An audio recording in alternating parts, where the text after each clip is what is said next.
Kinakamusta ko kayo, pero ako'y kahit hindi na nyo kamustahin, buhay pa rin. Amen? Ngayon po ang ating pag-uusapan, ating pagsasalut-suluhan ay ang salita ng Diyos. Hindi ang salita, ang ating makikita, bagaman ako'y merong outline, ay hindi ko na sinabi doon sa ating sa ating mga typewriter. Pero napakahalaga. Ito ay isang bagay napakahalaga. Pero sa New Testament tayo sa book of Colossians chapter 3 verse 1 up to 18. Mahaba-haba. Pero ito po ay napakahalaga sa ating pagiging Kristiyano. Kung minsan ay Kristiyano na hindi pa natin naunawaan ng Colossians chapter 3. Ang number 1 na sinabi doon ay kung kayo nga.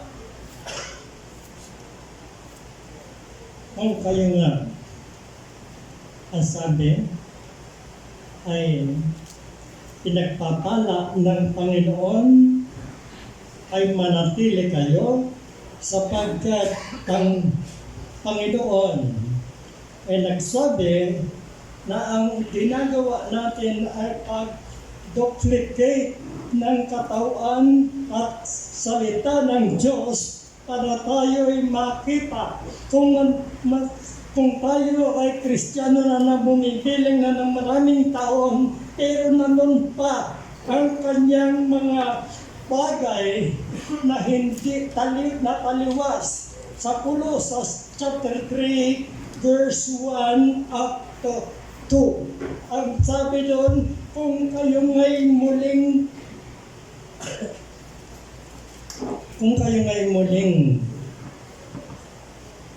sabi nga doon, kung kayo ngay muling tinanggap ninyo ang Panginoon, hanapin ninyo ang mga bagay na pang-itaas. Verse 2, huwag sa mga bagay na panglupa. Kung minsan ang panglupa ay tayo nagtaklob ng ating mga pagiging Kristiyano na tayo ay bumibilang ng maraming taon. Pero hindi pa nalansahan ang Christian attitude na sinabi ng Panginoon.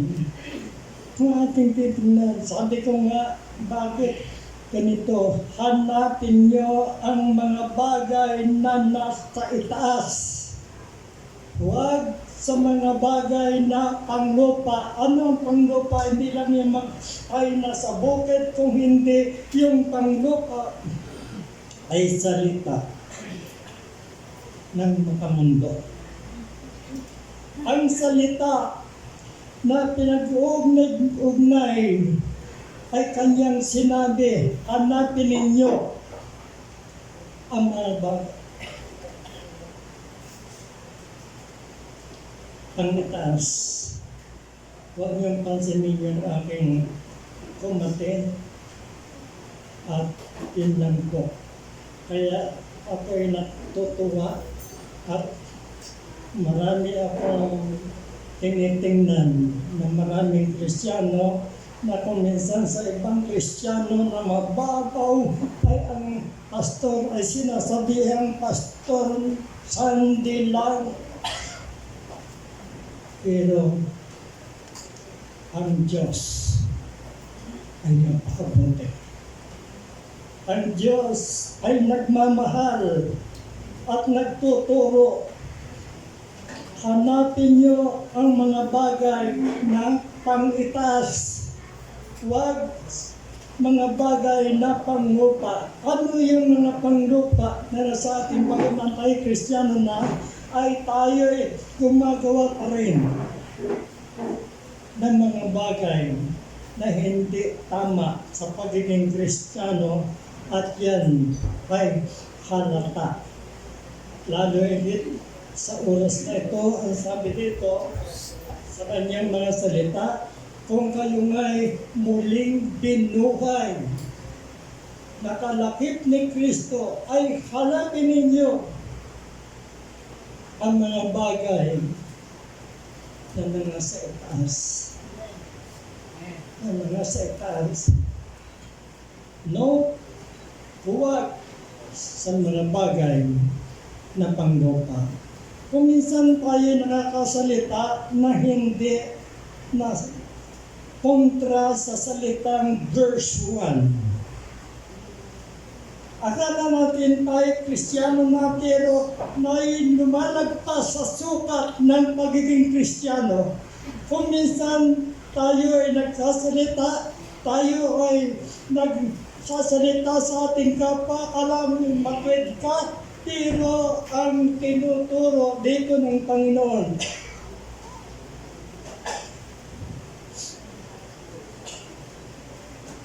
kung kayo ay binuhay. Napakabuti ng Panginoon. Ako kung minsan nakakaranas ako ng panghihina, pero sa prayers, pero sa pag hindi ako napunta, binubuksan ko yung mga gawain, ako ay nakikisambatiya sa inyong mga paggawa. Minsan sabi ko, Lord, kailan ba ako? Hanggang kailan ba ako dito? Kung okay na, dahil kami-kabila ay mga bagay na panglupa, kung minsan ikaw ay nakikita, ikaw ay natatamaan sa mamagitan ng salita ng Diyos, ay tinandaan ko ang sabi, huwag laman ang mga bagay na panglupa, kundi ang mga bagay na pangitaas.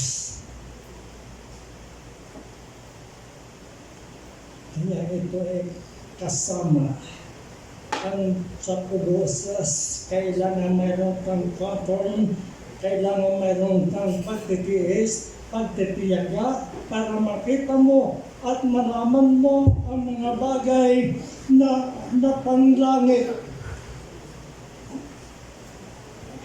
Ang kaitaasan. Akala ko, hanggang doon na lang. Minsan ginagawa ko na rin ang mga bagay na hindi pa rin kumain at gusto kong maramdaman ang gawa ng Panginoon sa ating buhay, pero ang tibay ng pananampalataya ay nandun pa rin. Nandun pa rin. Sapagkat ang Diyos na aking sinampalatayanan ay Diyos na namatay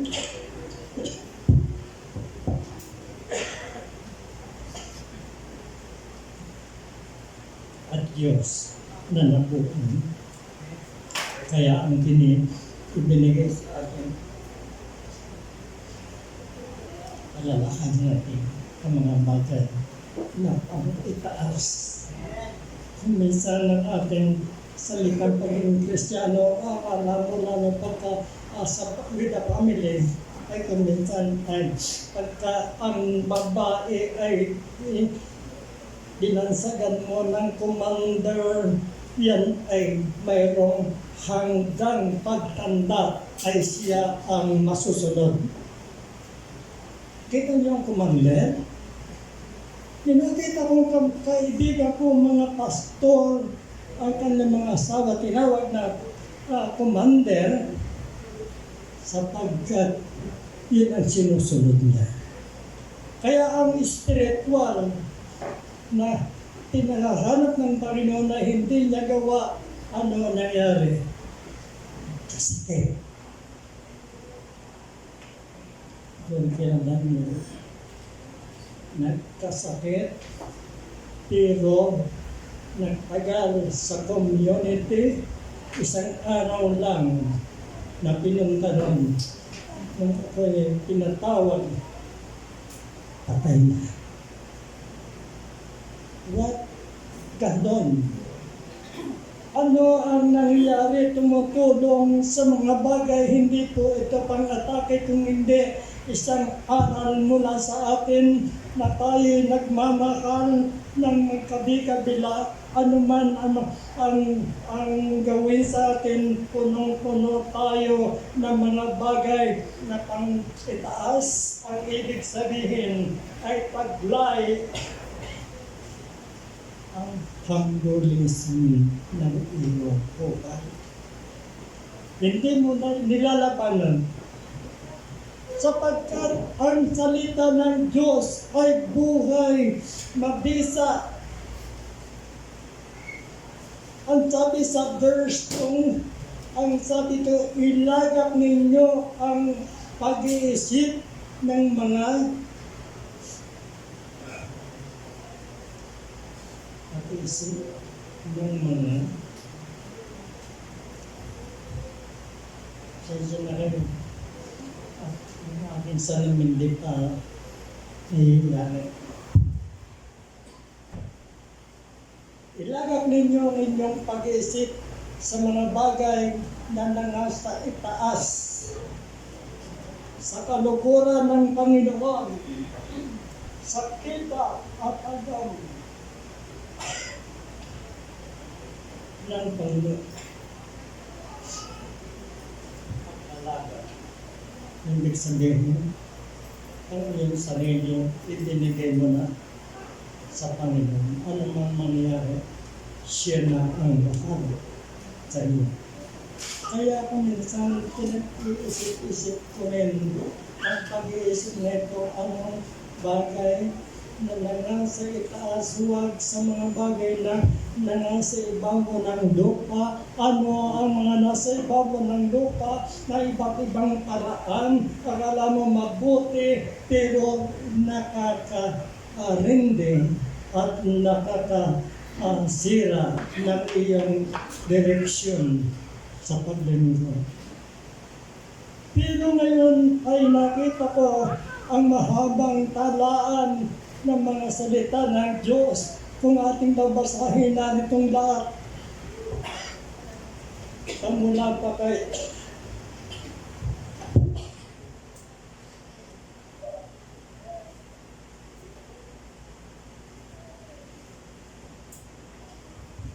Sinsya na kayo. Alam mo naman mag-iising kayo. Hallelujah. Kaya sabi ng Panginoon, sabi nga dito, ilagak ninyo ng inyong pag-isip sa mga bagay na nasa itaas. Laging kalukuran. Manlulog kaya ang Panginoon sa atin. Sa ating paglilingkod, alam ko na tayo ay binibiyayaan sa pamagitan ng ating paglilingkod. Hindi lamang ang ating ginagawa ay magsalita, kung hindi makita ang ating pagiging Kristiyano para sa ating buhay. Kuminsan, ang Panginoon ay tunay na nagsasabi ng tama sa bawat sa atin. Pero pag sumalunod tayo, kumaliwa tayo,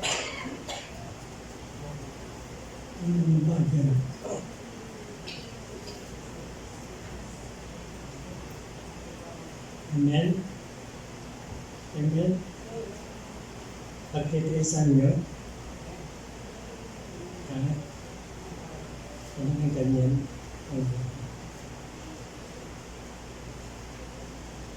Praise God. Alam ko, mahal pa rin ninyo.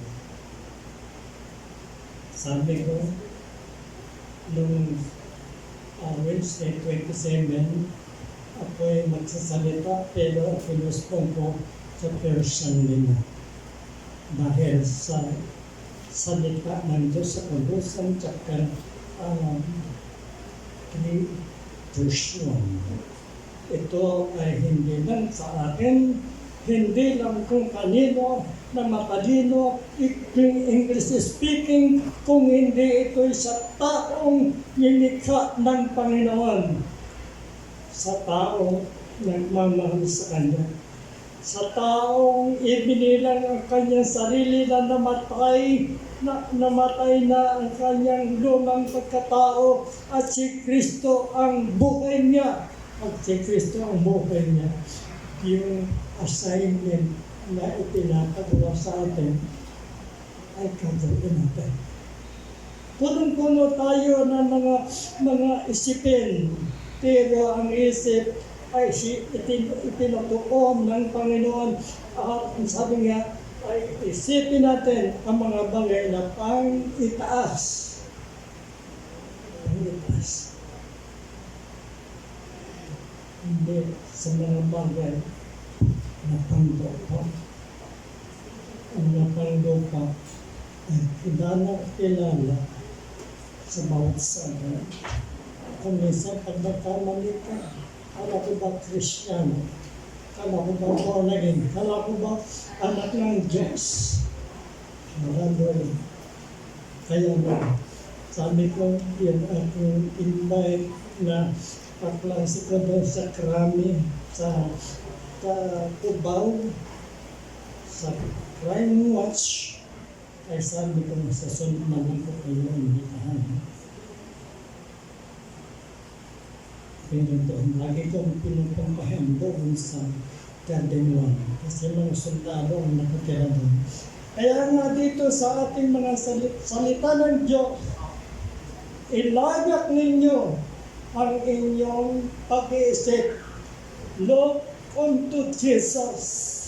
Ang pag-iisip ay ibigay mo lang sa Panginoon. Hindi ka mag-aalala, ano kaya kakanin namin, ano kaya gagastusin namin. Ang isip mo ay hawak ka ng Panginoon, alam na ang iyong pangangailangan. Ay ilang taon naman na akong nasanay at pinagsanayan ang pagiging Kristiyano. Umalis ako sa Batangas. Ngayon, nagpunta ko ng Laguna kasi tinapos ko yung mission in 1975. At ngayon, nag-umpisa ko dito sa 70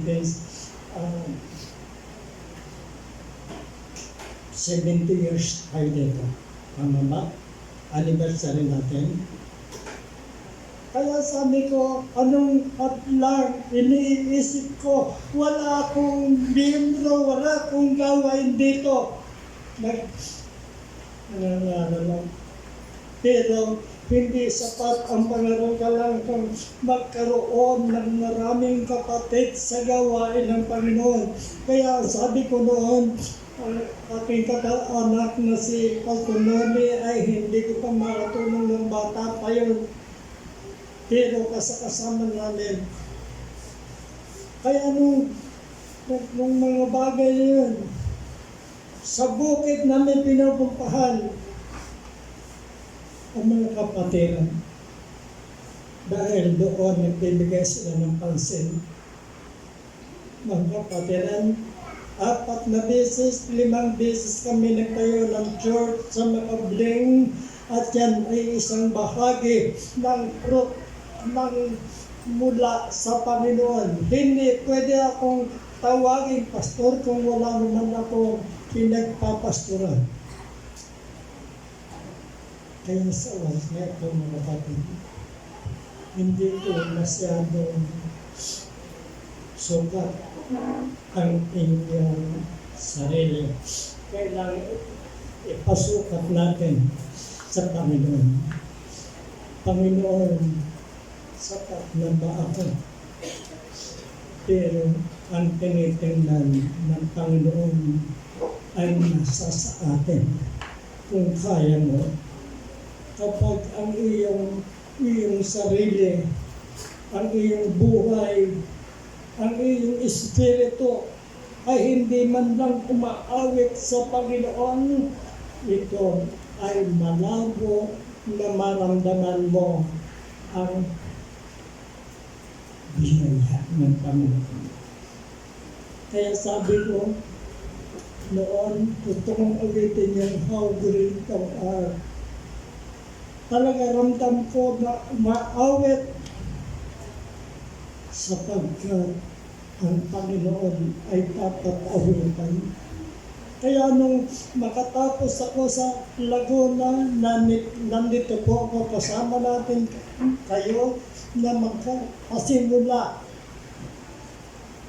Kaya ang Gorang family, nag-alaga po sa amin. Pero ngayon ay napakabuti ng Panginoon. Tayo narito ngayon nag-aaralan. Ang mga anak ko ginamit si Pastor Japper mula kay Pastor Zordo. At gusto ko pang gamitin ang bawat isa sa atin na kayo ay maging humble sa inyong ministry na hindi ang itataas yung ating kaalaman kung hindi ang itataas. Ako'y pinili ng Panginoon sa aking gagawin. Hindi yung ako'y utusan, hindi yung ako'y utusan na pumunta ko, hindi ako'y nagkukusa sapagkat nasa isip ko ang salita ng Diyos. Hinahanap ko ang katakasan ng salita ng Diyos. Sapagkat kung hawak mo yung salita ng Diyos, kahit ikaw ay magkaroon ng problema, ay iingatan ka ng Panginoon. Ay nasa oras na ito mga kapatid, ang aking sinasabi, alam niyo, ang kalagayan ko ay hindi niyo nararamdaman. Ang kalagayan ko, kuminsan ako ay hating gabi, gigisingin, umuubo. At pag-ubo ko, minsan magtamad na ako nag-revision ng salita ng Diyos. Kaya yung mga notebook ko na maraming mensahe ay pwede rin yung pakinabangan. Kaya sabi ko, sabi sa verse 2, seek your affection on things above. Sabi na rito, above, not on things on the earth.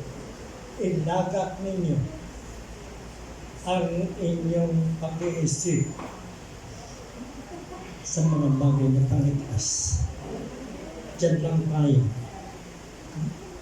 Verse 3, ang sabi nga doon, sapagkat kayo'y nangamatay na at ang inyong buhay natatagong kasama ng ni Kristo sa Diyos. Sa verse 3, namatay na yung ating pag-aanap sa mga kadupang paraan. Tayo ay binigyan niya. Sa verse 4, ang sabi nga dito sa kanyang mga salita, pagkat si Kristo na ating buhay ay mahayag nga rin kayo na kasama niya sa kaluwalhatian. Yun ang keyboard na crown ng salita na pinagtitiwalaan natin.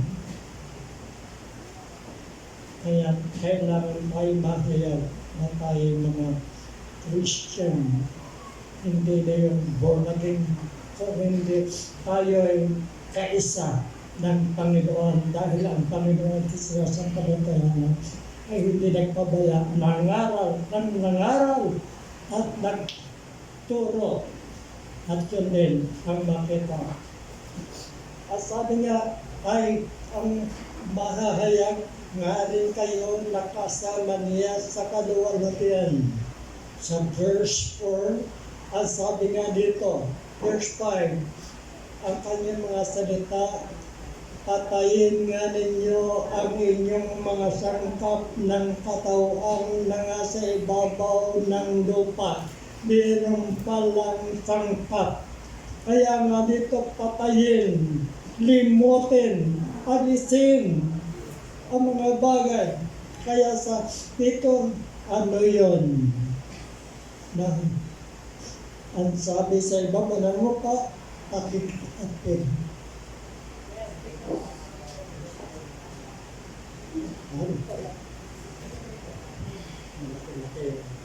Ano sabi? Sa verse? Okay. Kailangan niyo ang iyong masakapawang nasasabang ng lupa.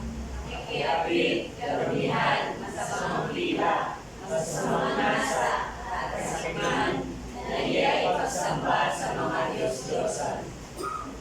Dami. Patayin nga ninyo ang inyong mga sangkap. Yung palay may sangkap kahit hindi mo pinapun. Dumarating, nararamdaman mo. Alam ba yung sabi? Yung katawang nakasabaw mo na lupa, pakikiapid, pakikisama. Kung minsan Kristiyano nakikisama pa sa mga bagay, kung anong mga ginagawa nila, ayun din ang yung gagawin. Yun ay nakikiisa, nakikisama. Ano pang sabi, ang katawang nangasigaw ng lupa, pakiapid karumihan, masasamang tika. At ano pa? Masasamang lasa at kasakiman na iyong pagsamba sa Diyos-Diyosan. Ano ba sabihin tayo, Christian? Kung meron tayo noon, paano makita sa atin, nakikisama pa tayo, nakikiapin, ibig sabihin ay nakikiisa sa mga bagay na gawain ng mundo at ang kanyang katawan ay karumihan masamang kita. Yung kita. Minsan binibili natin kita.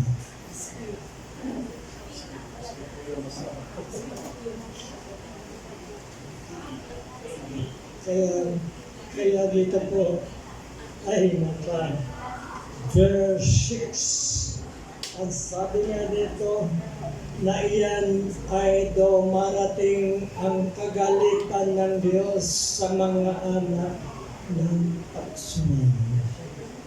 Nakaamba, dumating ang kagalitan. Ano ang kanyang sinasabi na tayo maramdaman natin sa ating sarili na parang tayo ay yuk-ayuk, na tayo ay lanta.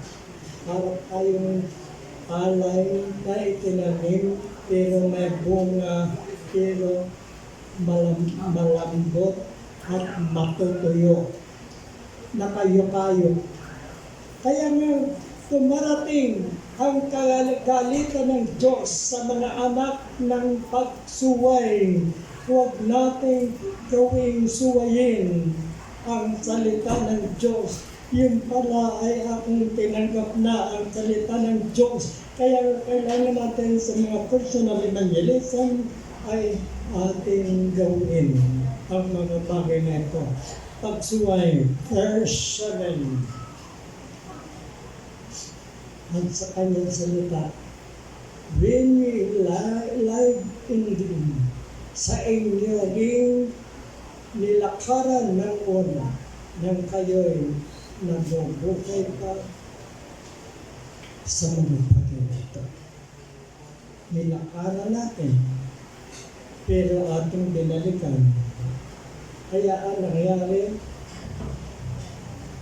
sa verse 8, ang sabi nito ay dapat ngayon ay inilamang layuan ang lahat ng mga ito. Yan. Galit. kapuutan, paghihinala, panunungayaw, mga salitang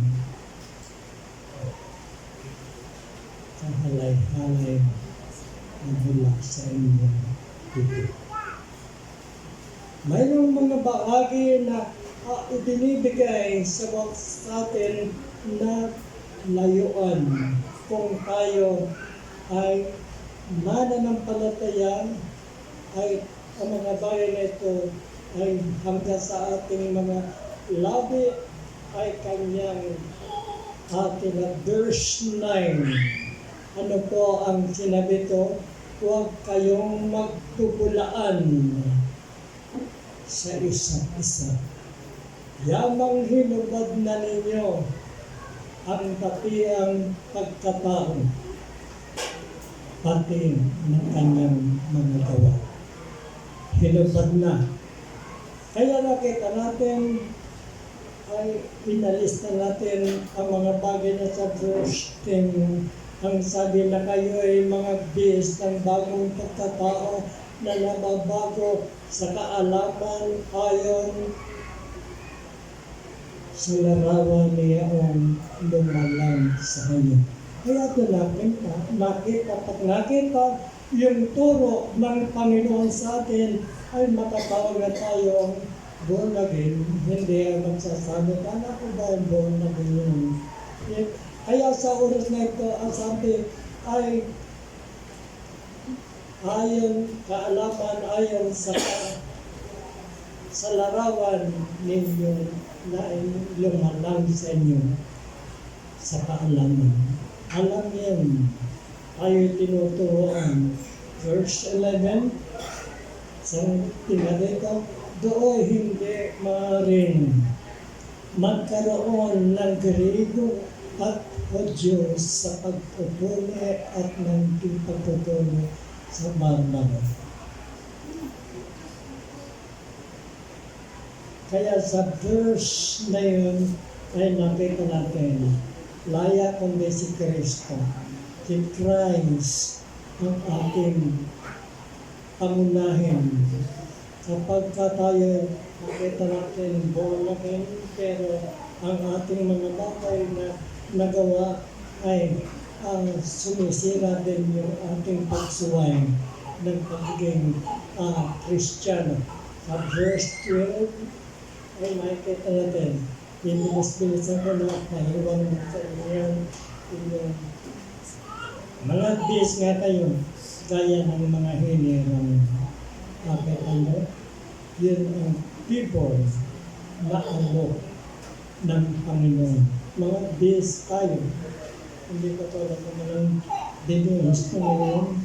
Akin lang sinuotan ito ito ng pakatagal ng nakahanga sa amin. Kaya sa ulit ito, hinirang tayo ng Diyos na banal at minamahal niya isang pusong mahabagin ng kagandahan doon. Tayo po ay tinuturoan, hindi inaasbaran. Tayo ay nilalambing, bagamang masakit ang ating maramdaman.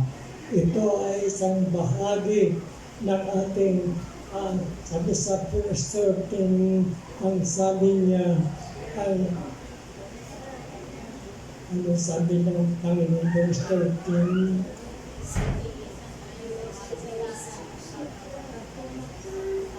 ano sabi?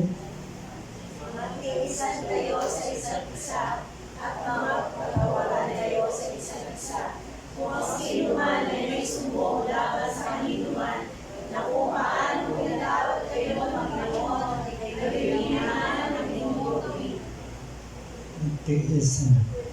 Hindi ibig sabihin na wala yung pag-ibig sa inyo.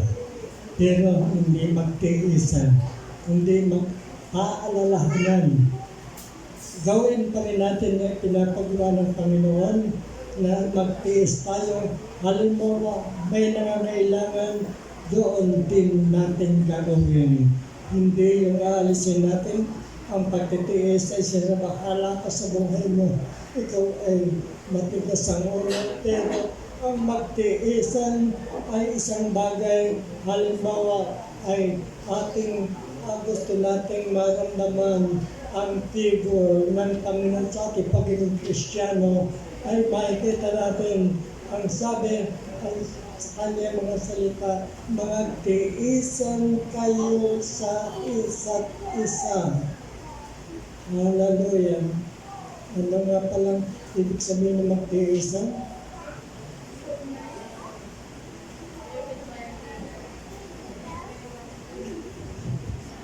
Yung tiisan na maraming sakramen. Praise God. Pero kayo sa isa't isa at mga katawaran.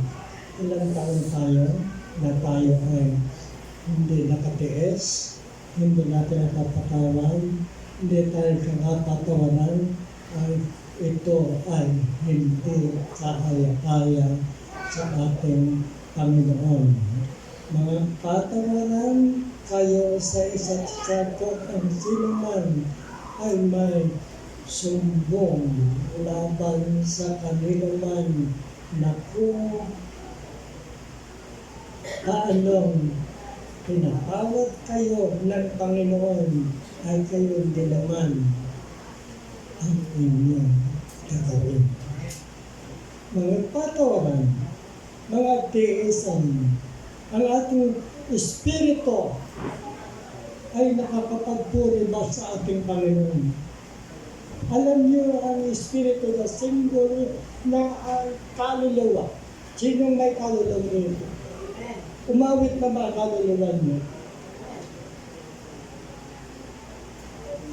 Alam niyo ang kaluluwa kung nasa iyo? Makikita mo simbolo kapag lumakad ka sa ilaw o sa buwan, mayroon kang makikita ang kasabay. Nakita niyo ito. Nakita ko yung ano ko. Ibig sabihin, pag wala ka ng espiritu, wala ka ng anino. Kaya binigyan ko ba natin? Malalim din, kasi malalim yung magtiisan. Kaya ang kaluluwa. Kaya sa oras nito, pagkitin natin ang ating kaluluwa.